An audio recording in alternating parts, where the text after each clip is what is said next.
지금 우리는 예수를 반사하는 삶을 살아내자라는 주제로 말씀을 계속 전하고 있습니다. 오늘 말씀의 제목, 성도의 선택은 다릅니다. 선택은 누구나 할 수 있지만 성도는 선택에서부터 달라요.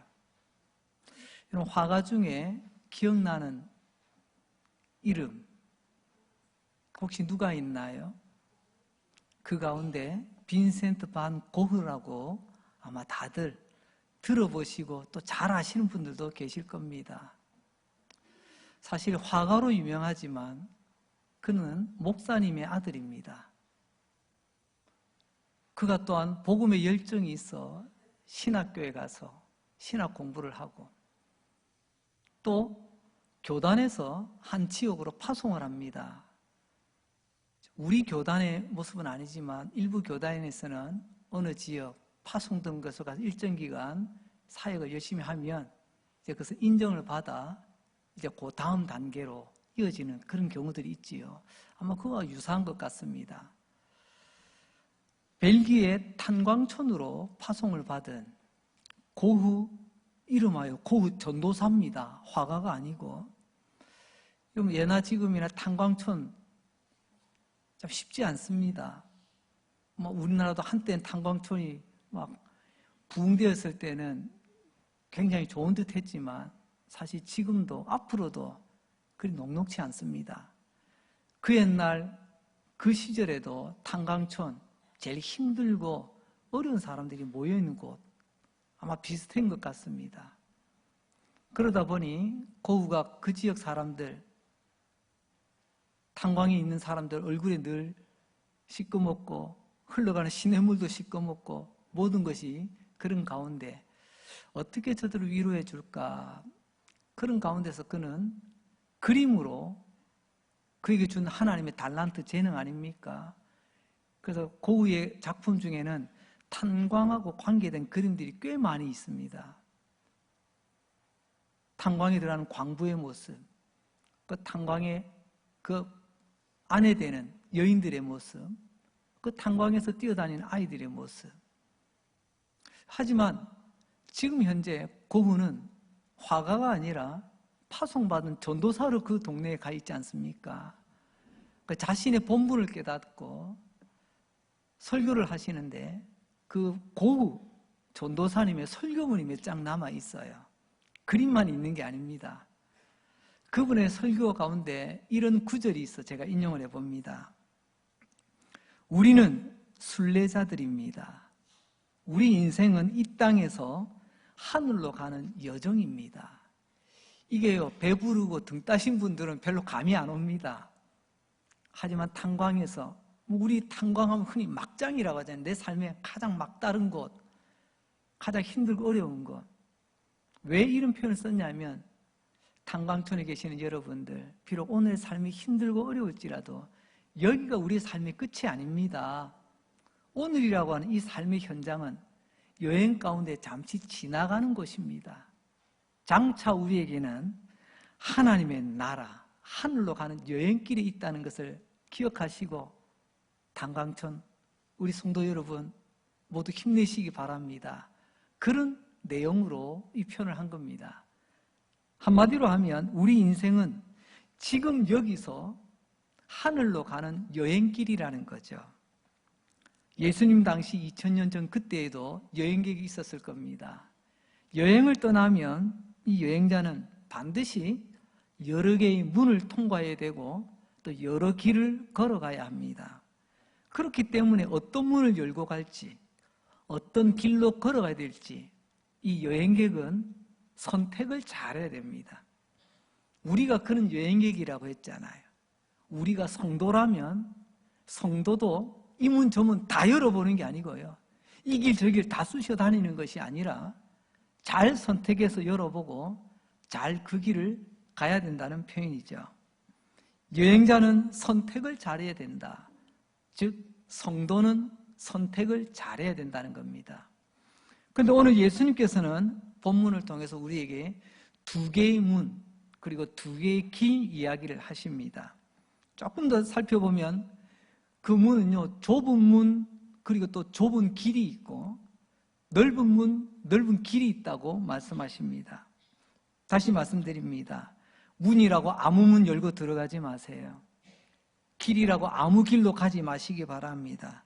문을 열기 전에, 길을 가기 전에 반드시 잘 살펴보고 특별히 3가지 깊이 생각해보고 그 길을 걸어가시기 바랍니다. 오늘 그 3가지를 말씀드리려고 합니다. 우리가 문을 열고 길을 걸어갈 때 깊이 고민하고 생각해야 될 것, 첫 번째, 이 문으로, 이 길로 가는 것이 맞는가 확인하고 가셔야 됩니다.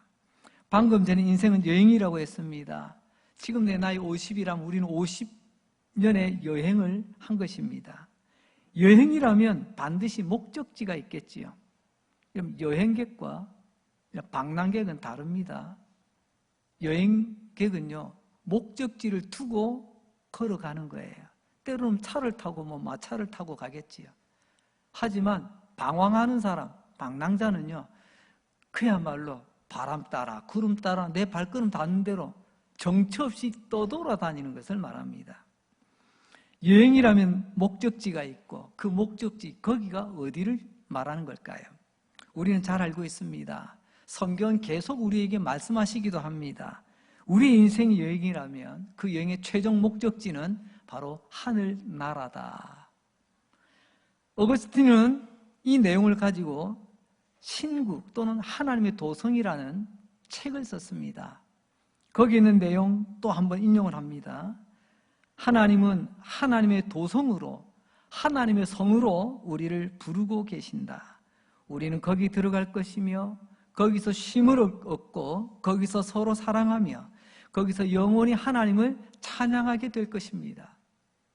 신국, 하나님의 도성, 마지막 종착지는 하나님의 나라라는 것입니다. 요점은 이겁니다. 우리 인생 여행 가운데 많은 문, 많은 길을 만나게 될 텐데 꼭 열어야 될 문이 있고 열어서는 안 되는 문이 있더라는 것입니다. 걸어가야 될 길이 있고 걸어가서는 안 되는 길, 그게 어떤 걸까요? 그래서 우리는 선택을 잘 해야 된다는 것입니다. 오늘 본문 13절, 14절 말씀입니다. 좁은 문으로 들어가라. 멸망으로 인도하는 문은 크고 그 길이 넓어 그리로 들어가는 자가 많고 생명으로 인도하는 문은 좁고 길이 협착하여 찾는 자가 적음이라. 내가 선택해야 될 그 길, 선택의 기준, 그것은 다름이 아니라 그 문 뒤에 이 문이 어디로 가고 있는가, 이 길이 어디로 가고 있는가, 최종 목적지를 알아야 된다는 것입니다. 정렬해 보면 좁은 문과 좁은 길이 있습니다.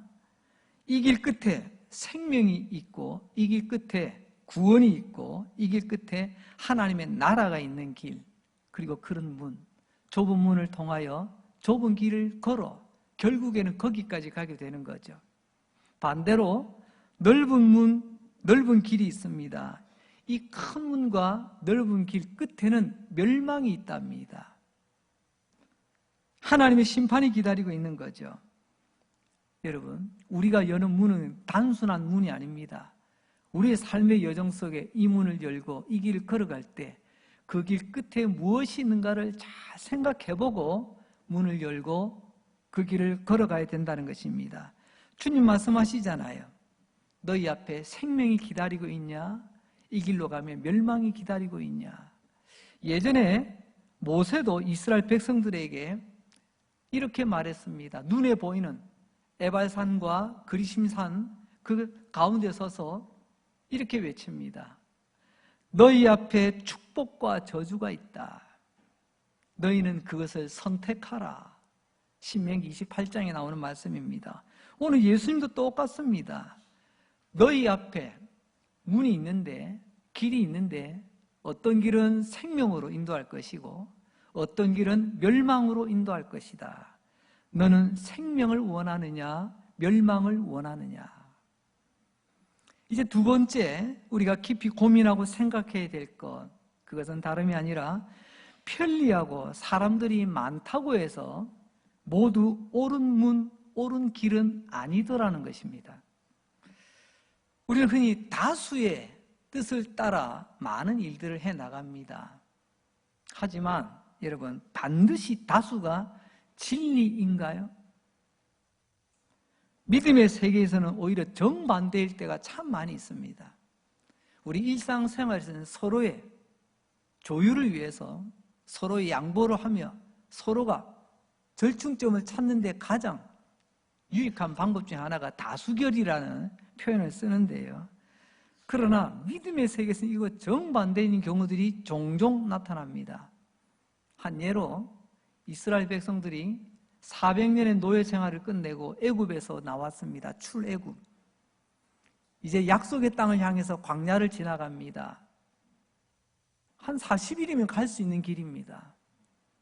그런데 그 약속의 땅을 앞에 두고 하나님께서 12명의 각 지파에 제일 똑똑한 사람, 제일 대표된 선수들을 뽑아오라. 그 12명이 정탐을 합니다. 돌아왔습니다. 똑같은 시간, 똑같은 것을 보고 돌아왔는데 보고서 내용이 달라요. 10명은 들어가면 안 된다는 겁니다. 들어가면 죽는다는 거예요. 망한다는 겁니다. 근데 두 사람 아니다. 하나님이 우리에게 주신 땅 아니냐. 들어가면 된다. 가서 먹으면 우리 땅이지. 그들 우리 밥이야. 하지만 결론은 어떻게 났을까요?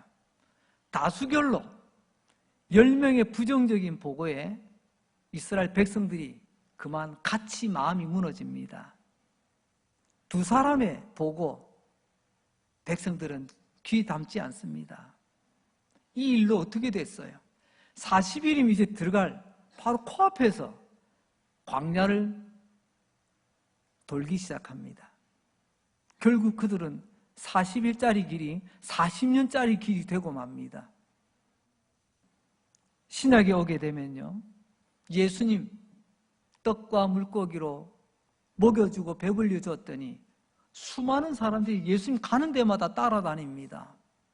5,000명, 때로는 7,000명, 때로는 표현할 수 없을 만큼, 심지어는 예수님 우리 왕으로 세우자, 그런 마음도 있었습니다. 하지만 나중에는 어떻게 되던가요? 처음에는 좋다고 박수치며 환호하며 따라오던 사람들이 예수를 죽여라. 누가복음에는 표현합니다. 저들의 소리가 이긴지라. 당시 로마에서 파견된 로마 총독 빌라도는 아무리 사안을 살펴봐도 이건 사형감이 아니에요. 이건 제목이 될 수가 없는 겁니다. 하지만 자기가 결정하기엔 너무 정치적인 부담이 있어 이제 백성들에게 넘기죠. 다수의 여론에 넘겼더니 여론이 저 예수를 죽여라. 차라리 강도 바라바를 살려라. 결국 어떻게 됐어요?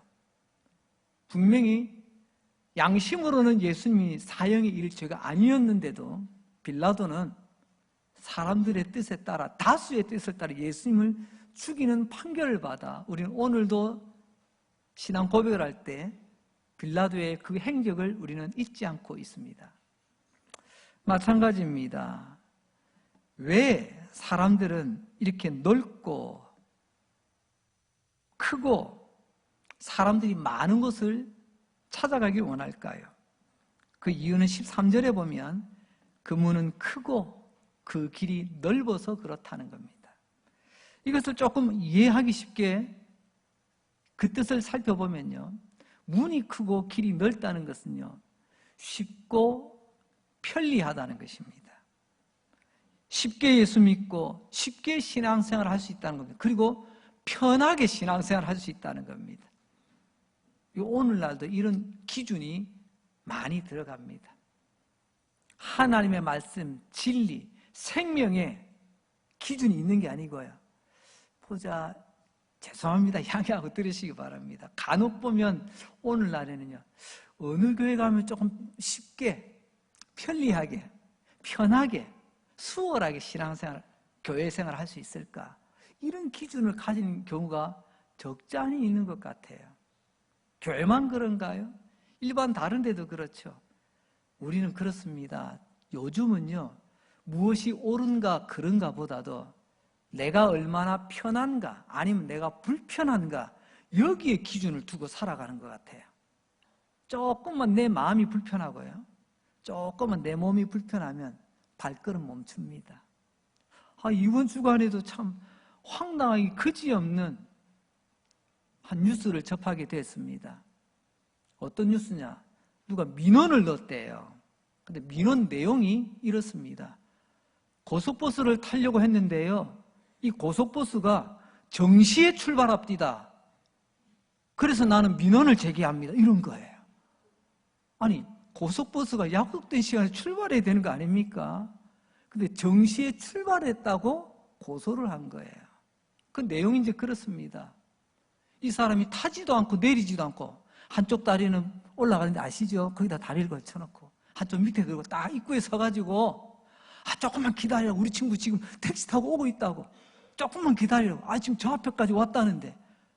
기사는 정시에 출발해야지. 나만 그런가요?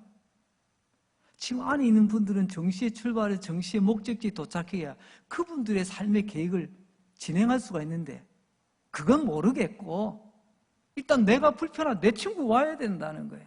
그러다가 오죽했으면 정시에 출발했다고 민원을 제기하는 이런 시대가 되고 말았습니다.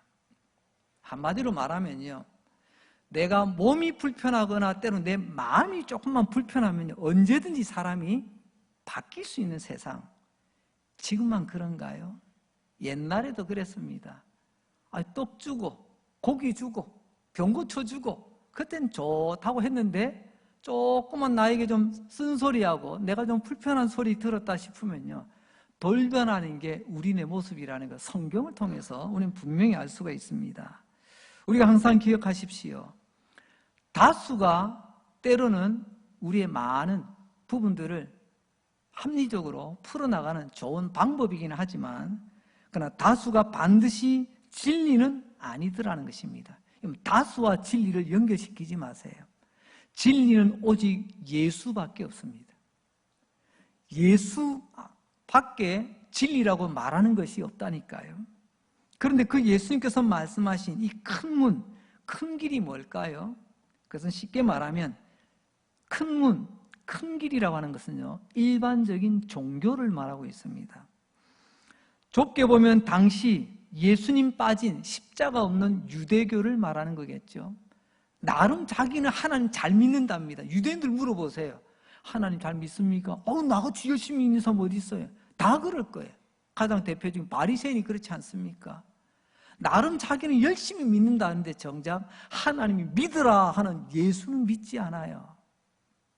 조금만 넓게 보면 우리 주변의 미신, 그리고 모든 종교가 따지고 보면 큰 문, 넓은 길이라고 말할 수 있습니다. 왜 그러냐 하면 이 종교, 많은 사람이 따라가면서 외치는 소리가 있습니다. 그것은 우리가 시키는 대로만 하면 하나님의 나라가 임합니다 라는 겁니다. 그럼 어떻게 해야 되는데요? 열심히 착한 일하고 열심히 업적 쌓고 요즘으로 말하면 열심히 스펙을 쌓아서 스펙 관리 잘하고 공로가 있으면 내가 말이야 내가 이런 것도 했어 이런 공로를 쌓으면 하늘의 신, 우리는 하나님이라고 부르지만 당신이 믿는 신이 하늘문을 열어줄 겁니다 라는 이야기예요. 이게 핵심, 요약하면 이겁니다. 내 하기 나름이구나. 그거 참 쉽네. 내가 하고 싶으면 하고 안 하면 되겠네. 이렇게 바뀌어간다는 것입니다. 이게 바로 종교입니다. 이건 그때도 그랬고 지금도 똑같습니다. 편리하고 쉽고 얼마나 좋은지요. 이게 종교의 문, 종교의 길. 그래서 그 문 앞에는, 그 길에는 사람들이 줄을 섰다는 겁니다. 근데 두 번째로 주님 말씀은 좁은 길, 좁은 문은 무엇을 말하는 걸까요? 아마 눈치채셨을 겁니다. 그것은 다름이 아니라 그 문, 그 길에는 예수 그리스도가 있다는 것입니다. 종교가 큰 문, 넓은 길이라면 예수는 바로 좁은 문, 좁은 길이라는 말씀입니다. 이 좁은 문, 좁은 길은 많은 사람이 찾지 않습니다. 많은 사람이 또 가려고도 하지 않습니다. 우리 자신을 돌아보세요. 우리가 죄인 아닙니까? 하나님의 진노 아래 떨어질 죄인이었습니다. 이런 우리 위하여 예수님 십자가에서 대신 우리 죄 때문에 십자가에 못 박혀 피 흘려 죽으셨잖아요. 오늘 우리 주변에 누가 당신은 죄인입니다 하면 기분 좋은 사람 어디 있어요? 그래도 다행인 것은 적어도 우리는 내가 죄인이라는 것을 하나님 앞에서 인정한 죄인이잖아요. 내가 죄인임을 인정했잖아요. 그리고 하나님의 은혜를 받아들였잖아요. 예수님께서 나 위하여 죽으셨음을 믿고, 예수님께서 나 위하여 부활하셨음을 믿고, 그 믿음을 받아들여 이제 우리 하나님 앞에 나와 예배를 드리는 성도가 된 것입니다. 그러나 주변을 보세요. 누가 당신은 죄인입니다 하는데 쉽게 받아들이는 거예요. 무슨 소리 하냐고. 나 죄인 아니라고. 때로는 증거가 뻔히 보이는데도 어떻게든 내가 죄인이 아니라고 빠져나가려고. 그런 세상을 우리가 지금 살아가고 있습니다. 다시 한번 말씀드리자면 일반적인 종교는요, 문이 크고 길이 넓어서 너무 쉽게 사람들이 찾아갑니다. 또 많은 사람이 거기에 줄을 서요. 그러나 십자가의 길은 인기가 없습니다. 그래서 좁은 문, 좁은 길이에요. 우리 강릉 시내 대략 한 20만 전후에 우리 강릉 시민이 있다고 하지 않습니까? 그 가운데 여러분 이 좁은 문, 좁은 길을 걸어간 사람이 몇 퍼센트나 될까요? 우리 강릉의 복음화가 3%, 4%라는 표현이 제가 강릉에 왔을 때부터 지금까지 더 올라간 적이 없어요. 아니 20만에 3%, 4%면 도대체 어느 정도를 말하나요? 그만큼 좁은 문, 좁은 길이 우리가 가는 길이라는 것입니다. 하나님의 아들이 어떻게 죄인의 모습으로 올 수 있냐는 거예요. 그게 내 상식이 안 맞아요. 내 논리에 안 맞습니다. 내 감정적으로 맞지 않아요. 항상 내가 기준입니다. 내가 맞지 않으면 받지 않아요. 내가 맞아야 받으려고 합니다. 이게 종교의 특징이죠. 그래서 십자가의 길, 이 좁은 문, 좁은 길은 인기가 없습니다. 고린도전서 1장 23절을 세번역 성경으로 한번 보도록 하겠습니다. 우리는 십자가에 달린 그리스도를 전합니다. 그리스도가 십자가에 달리셨다는 것은 첫째, 유대 사람에게는 거리낌이고 아주 껄끄럽다는 겁니다. 싫다는 거예요. 그런 소리 하지 마라. 예수 이야기 하지 마라. 그러면 내가 불편하다. 그러나 이방 사람에게는 아예 하나님 모르는 세상 사람들은요, 어리석다 봅니다. 아이고, 그 교회 왜 나가? 예수 왜 믿어? 그때나 지금이나 가만히 보세요. 교회 안에 유대인처럼 말입니다. 교회 생활은 즐겨도 하나님 말씀 앞에 우리 자신을 비춰주는 것은 몹시 꺼리끼는 그런 우리의 모습 아닌가요? 그렇다면 우리는 이방인과 같은 사람들이에요. 또 밖에 있는 수많은 사람들은요, 우리의 신앙을, 우리의 믿음을 아주 우습게 여깁니다. 자기들이 더 잘난 것처럼 보여집니다. 그래서 인기가 없는 거예요. 그러니 사람이 찾지 않는 거예요. 그래서 예수님 말씀하십니다. 13절에 보니까 찾는 사람이 적다. 여러분, 찾는 사람이 적습니다. 우리 믿음의 길, 우리 신앙의 길은 원래 숫자가 작은 거예요. 하나님은 절대로 숫자로 세를 불려서 여러분 세 자랑하고 숫자 자랑하시는 분이 아니십니다. 예수님 숫자 자랑하실 것 같으면 맨날 500이요 기적만 펼치면 되세요. 오늘도 5,000명 모으고 내일도 5,000명 모으고 매일매일 5,000명씩 모아보세요.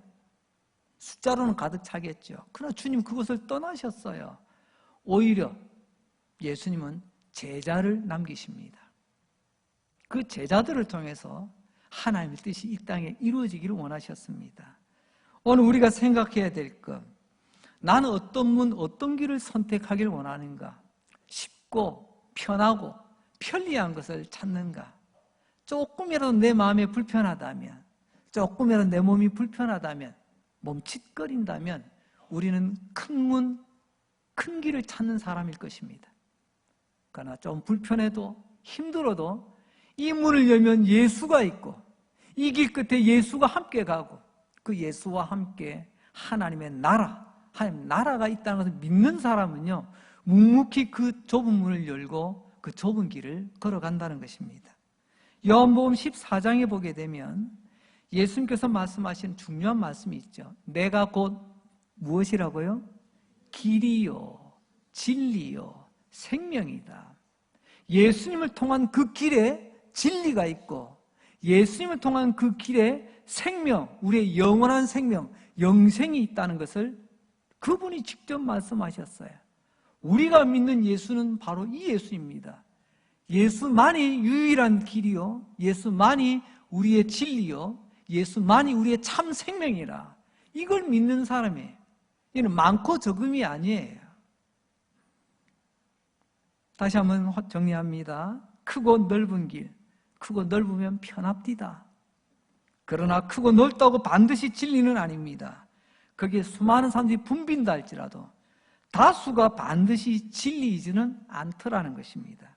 성경이 말씀하시는 진리, 오직 한 분 예수 그리스도밖에 없다라는 것을 여러분 꼭 기억하시고, 남들이 찾지 않는, 남들이 줄 서지 않는 좁은 문, 좁은 길이지만 우리는 그 문을 열고 그 길을 걸어가야 될 줄로 압니다. 마틴 루터 아실 겁니다. 종교개혁하면 떠오르는 우리 마틴 루터, 그분이 이 부분에 대해서 이렇게 표현하셨어요. 예수가 진리라면 아무도 믿지 않아도 진리이다. 만일 예수가 진리가 아니라면 모두가 믿어도 그건 거짓이다. 다시 한번 정리합니다. 예수가 진리라면 아무도 믿지 않아도 진리이고, 예수가 진리가 아니라면 모두가 믿어도 그것은 거짓이다. 오늘 우리가 붙들어야 될 내용 아니겠습니까? 뭐 어디 보니까 사람들이 많이 가더라, 어디로 많이 가더라. 우리는 그래서 이 길을 가는 게 아닙니다. 야, 일날 보니까 강릉제일교회 사람이 제일 많이 가더라. 그래서 여러분들이 그 뒷길을 따라왔나요? 그거 아니잖아요. 이 길 끝에 생명이 있기 때문에 주님의 몸된 교회로 함께 모여 우리 예배드리며 이 길을 걸어가는 것입니다. 세 번째, 성도가 선택해야 될, 그리고 그 선택 전에 깊이 고민하고 생각해야 될 것, 그것은 문을 들어가서 그 길을 걸어가야 된다는 것입니다. 제자는 선택했습니다. 사람들이 막 붐비는 넓은 문, 넓은 길, 종교의 길이 아니라 좁은 길, 예수님의 십자가, 진리의 길을 선택했습니다. 왜 제자들이 이 좁은 문, 좁은 길을 선택했을까요? 좀 있어 보이려고요? 좀 튀어 보이려고요? 요즘 표현하는 길로 사람들이 관심 끌기 전에 관종기가 좀 넘쳐서 그런가요? 그건 아닐 겁니다. 제자들이 이 길을 선택한 기준, 그것은 바로 이 길에 예수가 있고 그 예수가 길이요 진리요 생명임을 믿기 때문일 것입니다. 이제 그 문 앞에 섰어요. 선택했습니다. 그 다음은 어떻게 해야 되죠? 거기에 대해서 13절 상반절에서는 이렇게 이야기합니다. 좁은 문으로 어떻게 하라고요? 들어가랍니다. 문 앞에 서서 야, 이 문 멋지네. 이거 얼마짜리일까? 이거 누가 만들었을까? 이 촉감 좋은데. 이게 아니라는 거예요. 문은요, 열고 들어가야 되는 거예요. 예수 모르는 사람 없습니다.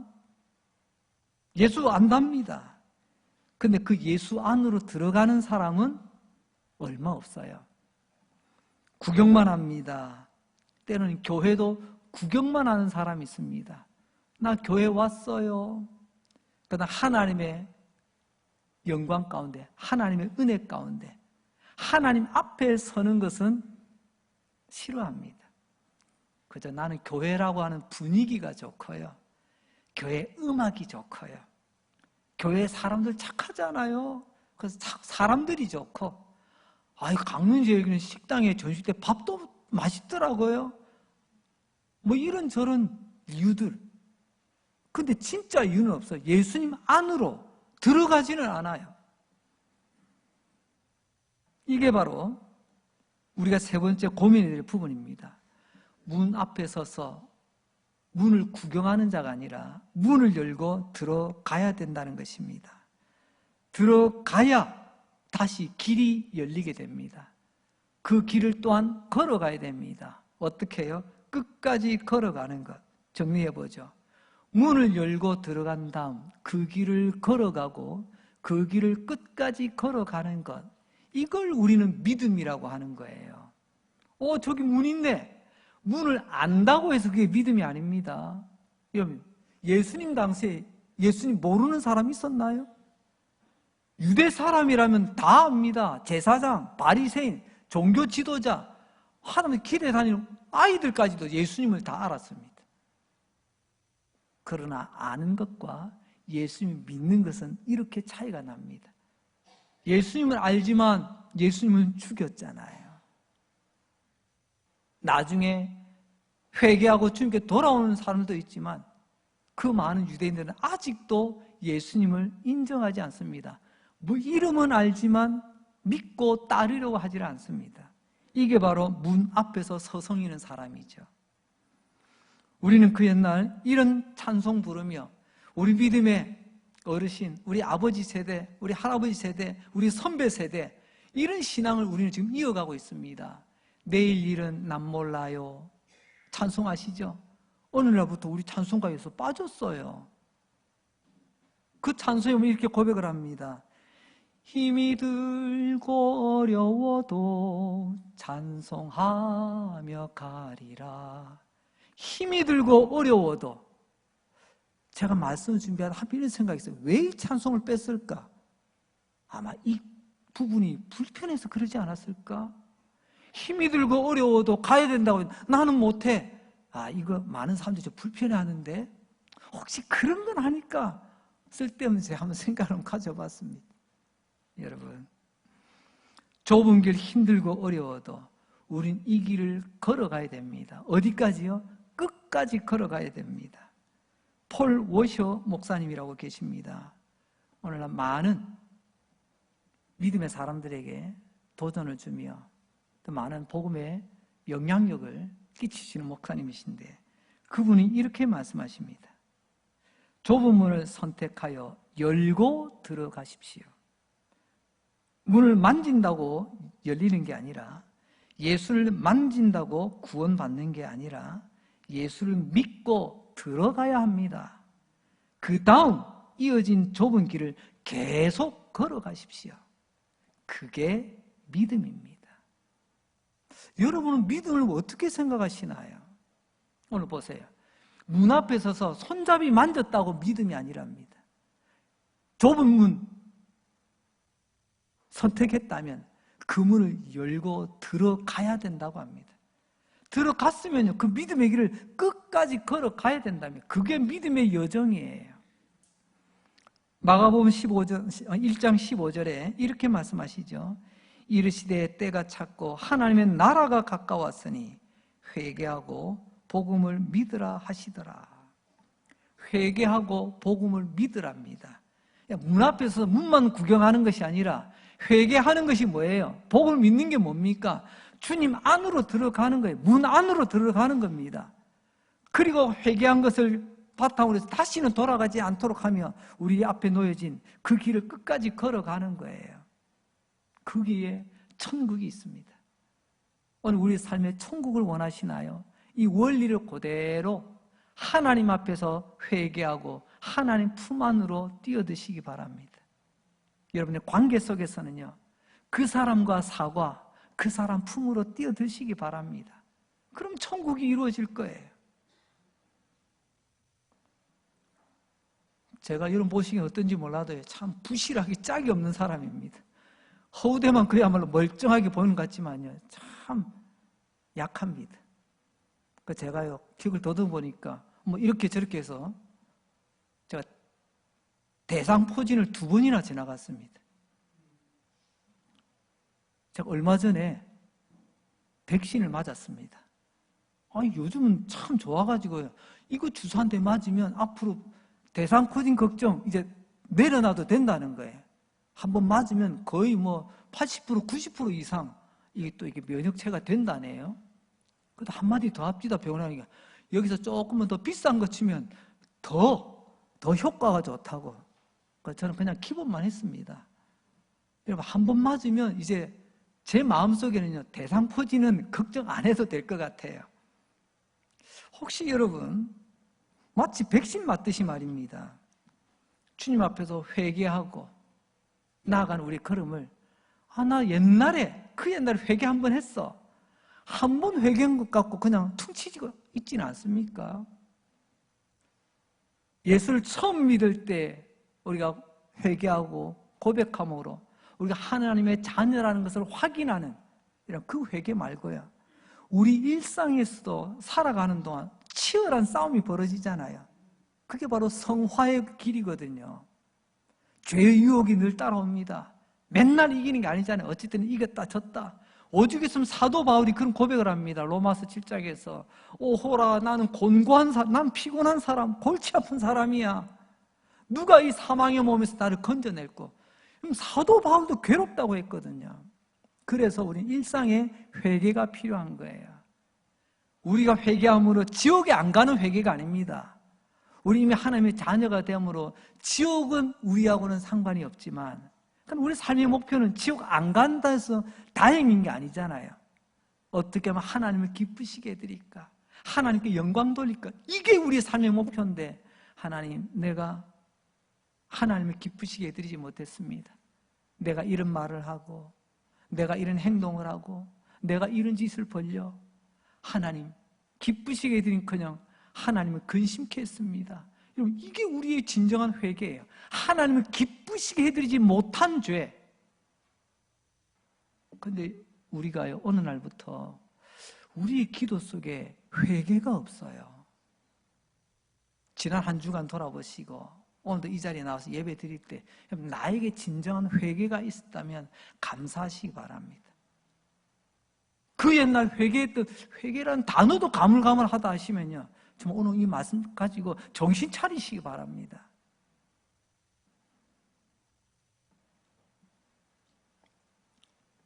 때로는 백신 맞듯이 한 번 한 것 가지고 퉁치고, 나 이제 괜찮아, 이래 살아도 저래 살아도 나는 지옥에는 안 가. 여러분, 그 정도 사람이 아닙니다. 우리는 장차 하나님 앞에 섰을 때요, 하늘에 상급이 있다고 하셨어요. 우리는 그걸 믿습니다.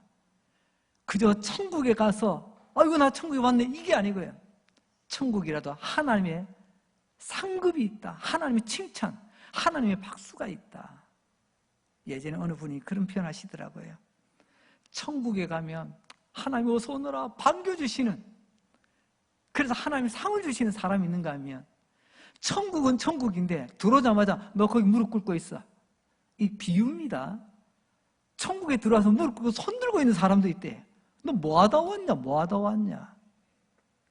물론 성경에 기록된 말씀 아니지만 참 생각해 볼 말씀이라서 됩니다.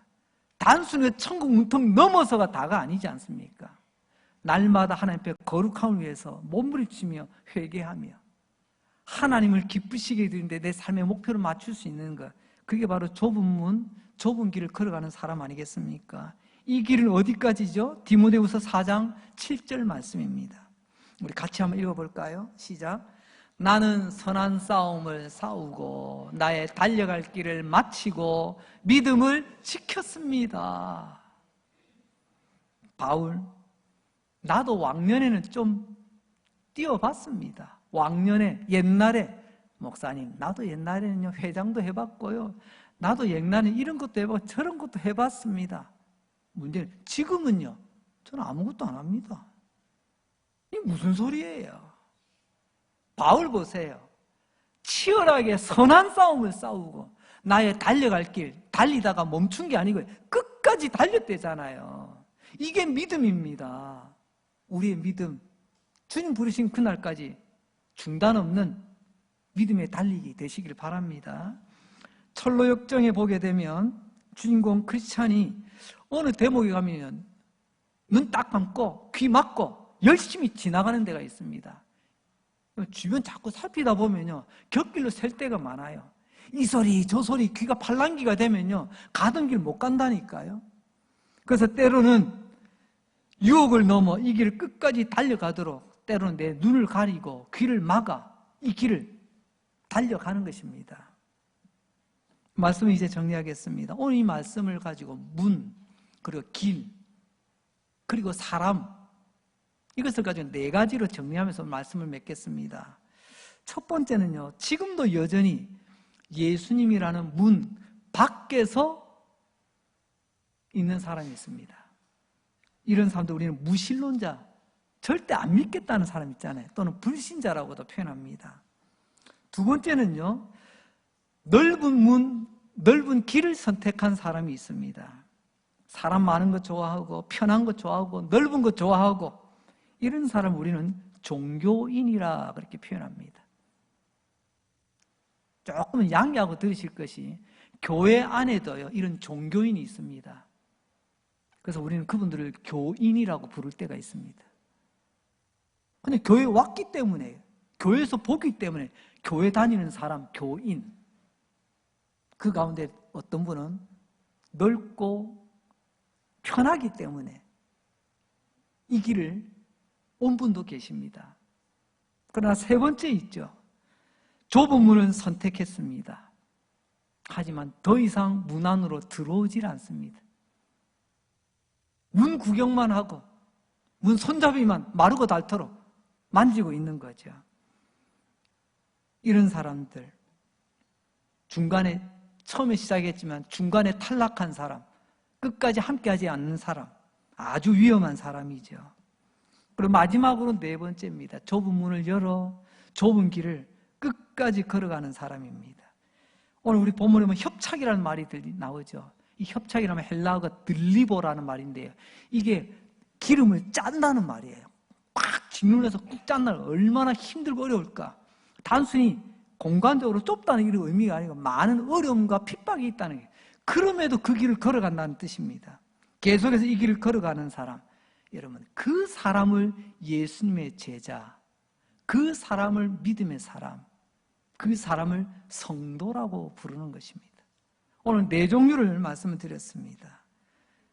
오늘 여러분은 어떤 사람에 해당이 됩니까? 예수님 안 믿어요. 내가 몸은 예배당에 나왔지만 나 예수 안 믿거든요. 그 사람 1번이죠.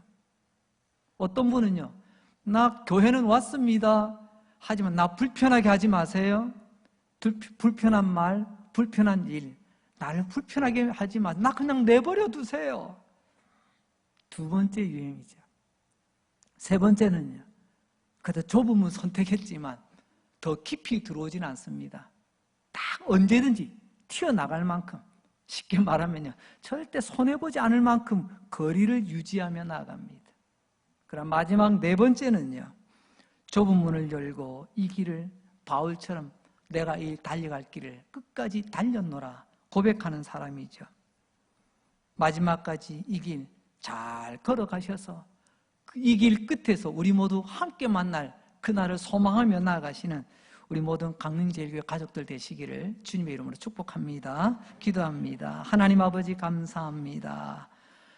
오늘도 예수님을 반상하는 삶이 어떤 것인가, 오늘은 문과 길을 통해서 말씀해 주셨습니다. 특별히 네 종류의 사람을 보았습니다. 예수님 이름은 알아도 나는 예수님 믿지 않아요. 무신론자와 같이, 불신자와도 같이 몸뚱이는 예배당에 올지 몰라도 여전히 믿지 않는 사람, 넓은 길을 택한 종교인이 있습니다. 조금만 내 마음이 불편하고 내 몸이 불편하면 언제든지 돌아설 수 있는 사람. 그러나 좁은 문을 선택했지만 더 이상 한 걸음도 나아가지 않고 제자리에 머물고 있는, 늘 같은 모형으로 있는 우리의 모습은 있지 않는지요. 그러나 예수님의 제자라면, 믿음의 사람이라면, 성도라면 이 좁은 문을 열고 이 길을 바울처럼 끝까지 걸어가고 달려갈 사람임을 말씀해 주시니 감사합니다. 이제 예수님의 제자의 길, 믿음의 길, 성도의 길 잘 선택하고 잘 걸어가게 하여 주시옵소서. 장차 이 길 끝에서 우리 모두 주님 앞에서 함께 만날 그날을 소망하며 끝까지 걸어가는 성도 되게 하여 주옵소서. 예수님 이름으로 기도합니다. 아멘.